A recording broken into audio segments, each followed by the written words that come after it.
Chers frères et sœurs, avec toute sincérité, combien de jours, de semaines, d'années, de mois sont passés? Est-ce que tu t'es posé certaines questions?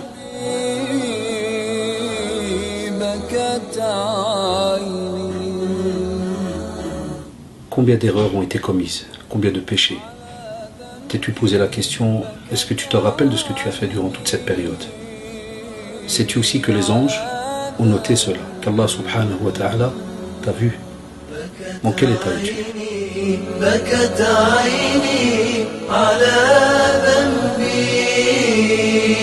Remets-toi en question. Bismillah ar-Rahman ar-Rahim. Inna alhamdulillah nahmaduhu ta'ala wa nasta'inuhu wa nastaghfiruh. ونعوذ بالله من شرور أنفسنا ومن سيئات أعمالنا من يهده الله فلا مضل له ومن يضلل فلا هادي له وأشهد أن لا إله إلا الله وحده لا شريك له وأشهد أن محمدا عبده ورسوله وبعد أيها الإخوة والأخوات السلام عليكم ورحمة الله وبركاته.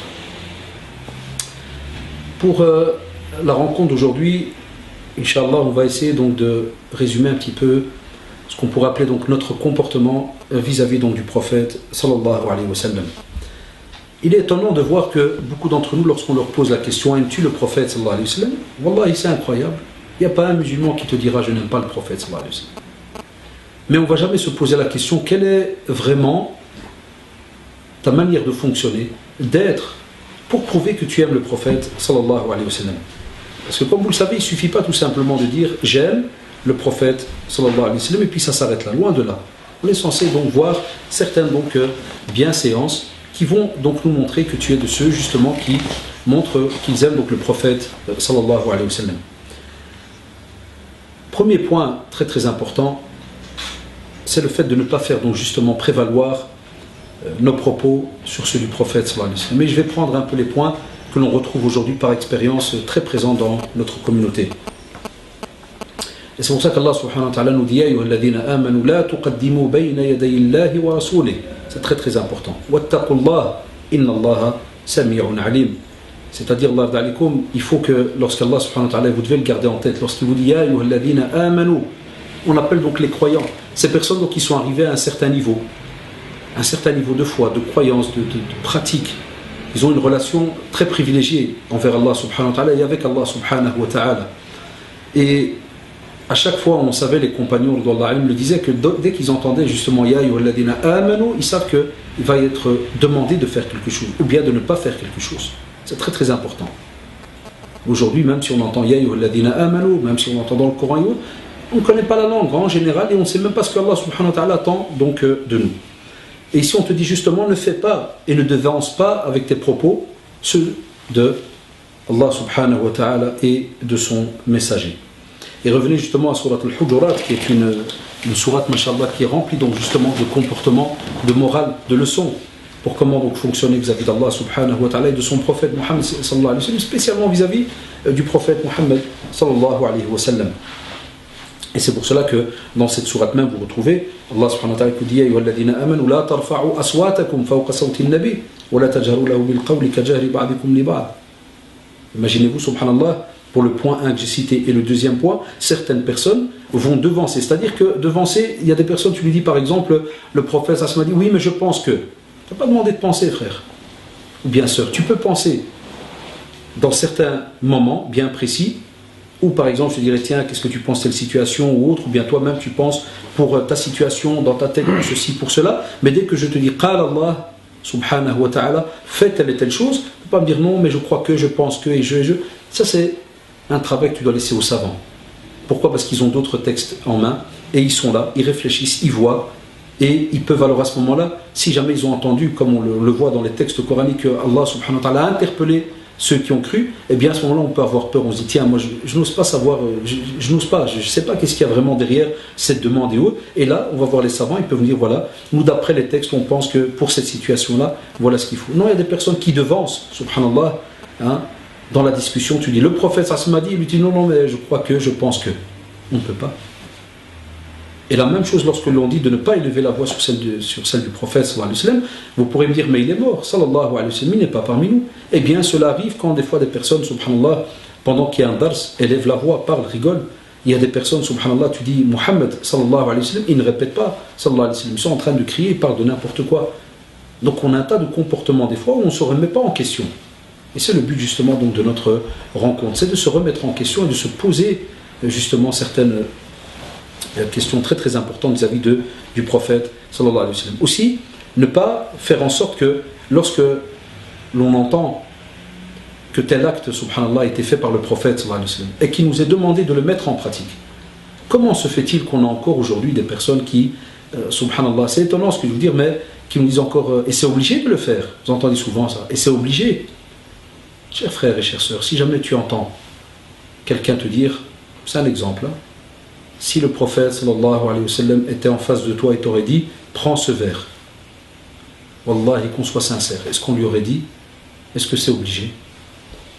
Wallah, avec la joie, l'amour que tu as vis-à-vis de lui, sallallahu alayhi wa sallam, wallah, et tu sauteras et tu vas essayer de te battre pour être le premier à porter le verre au prophète sallallahu alayhi wa sallam. Eh bien, même s'il n'est plus parmi nous, il a laissé, subhanallah, comme il a dit dans la tradition authentique, et il nous a demandé même, dans cette tradition, de s'y rattacher, c'est Kitab Allah wa Sunnati, le Coran et la Sunna. Elle est entre vos mains, Shabab. Et il nous a été demandé justement de suivre ces deux textes. Pour que, si jamais on veut vivre d'une manière apaisée, vivre sur la droiture, ne pas se retrouver dans un égarement, dans une perte, et même pire, de quitter cette terre en étant dans un égarement total, on te dit rattache-toi au Coran et à la Sunna. Donc si jamais tu entends que le prophète sallallahu alayhi wa sallam m'a demandé de faire tel ou tel acte, ne viens jamais essayer de trouver un prétexte ou une excuse pour ne pas faire cet acte-là. Et je vais même plus loin. Wallahi, on devrait être normalement triste et rabattu si jamais on n'arrive pas à mettre en pratique une sunna du prophète sallallahu alayhi wa sallam. Je ne demande pas, et les savants ne le demandent pas. Je ne pourrais même pas le faire à moi-même, d'imposer à quelqu'un d'être dans l'excellence, le top.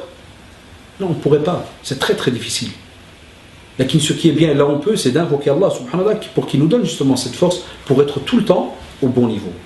Ce bon niveau, il n'y a personne qui pourra donc, alhamdoulilah, vous l'enlever, puisque c'est entre vous et Allah subhanahu wa ta'ala. Et justement, Allah subhanahu wa ta'ala nous le rappelle aussi dans le Coran, il dit قُلْ إِن كُنْتُمْ تُحِبُّونَ اللَّهَ وَرَسُولَهُ. Si jamais vous dites قُلْ إِن كُنْتُمْ تُحِبُّونَ اللَّهَ فَاتَّبِعُونِي عفوا قُلْ إِن كُنْتُمْ تُحِبُّونَ اللَّهَ فَاتَّبِعُونِي يُحْبِبْكُمُ اللَّهُ. Je trouve la condition, subhanallah. Vous dites que si jamais vous dites que effectivement vous aimez Allah subhanahu wa ta'ala, فَاتَّبِعُونِي يُحْبِبْكُمُ اللَّهُ, suivez-moi. C'est le prophète qui vous le demande. Il dit suivez-moi. Et là, alors à ce moment-là, Allah subhanahu wa ta'ala vous aimera. Regardez quelles conditions. Wallahi, on ne peut accéder à l'amour d'Allah subhanahu wa ta'ala. Impossible. Si jamais on n'a pas, subhanallah, justement le suivi du prophète sallallahu alayhi wa sallam. Et c'est pour cela que on vous demande aussi, avant de conclure, qu'il est important de savoir, lorsqu'on parle du prophète sallallahu alayhi wa sallam, il y a aussi donc sa famille qui est autour. Et la famille du prophète sallallahu alayhi wa sallam, pour nous donc les musulmans, c'est quelque chose de très très important. On ne dénigre personne dans la famille du prophète sallallahu alayhi wa sallam. C'est pour ça qu'il faut toujours faire attention par rapport à ceux qui dénigrent la famille du prophète sallallahu alayhi wa sallam, mais se remettre en question si jamais on sent que Satan la'anahullah est venu donc pour arnaquer l'un d'entre nous et commencer à se poser des questions par rapport donc à la famille du prophète ou ceci ou cela. Le musulman, les gens de la sunna, wallahi, doivent, et c'est une obligation, aimer le prophète sallallahu alayhi wa sallam et sa famille, que ce soit ses épouses,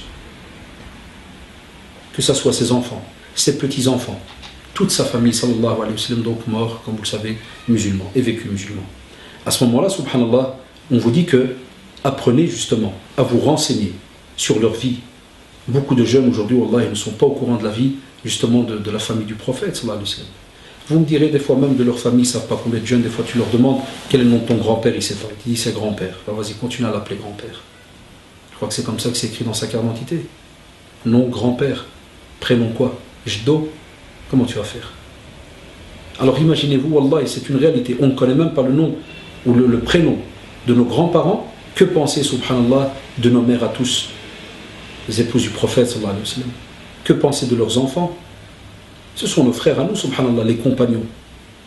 C'était des compagnons déjà, sans oublier les autres compagnons, c'est ceux qui ont gravité autour du prophète sallallahu alayhi wa sallam. Et c'est pour cela que on doit aussi, si tu dis que tu aimes le prophète sallallahu alayhi wa sallam, parce qu'il nous le dit justement donc, dans une autre tradition donc, rapportée par le Bukhari, Il nous dit n'insultez pas mes compagnons, car si l'un d'entre vous dépensait en valeur d'or, hein, vous prenez une valeur en or, mais laquelle? Quelle valeur? Eh bien la montagne, subhanallah, de Uhud.